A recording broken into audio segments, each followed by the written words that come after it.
Good morning, guys. Day has breaking on my end, and I'm sure it has for most of you guys.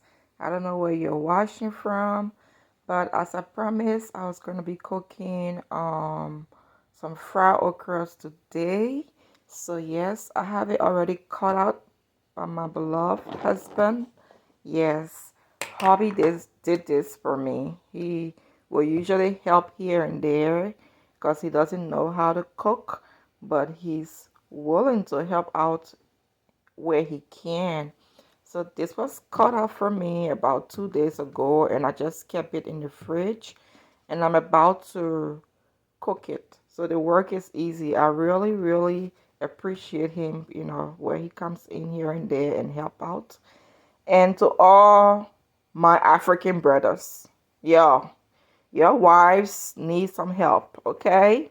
These little things melt our heart. Let me just spit it out there. That's why I don't stop.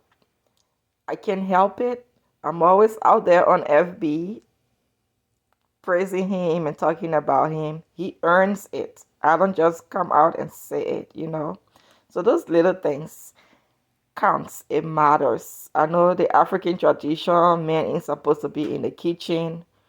That those times are long gone, y'all. You know, everyone needs to pitch in here and there, and hubby, he nails it. So yes, anyway, we'll be doing the fried okra today, and yeah, I've already put out some ingredients. I will show you guys it in depth later in my next reel. But these are just what I put out so it can deep freeze. I'm not cooking all of this. This is some turkey. I'm not cooking all of this. I just needed to deep freeze so I can take out what I'm cooking. But once I have everything settled, you will see me right back. Alright, y'all. See you in the next reel. Bye.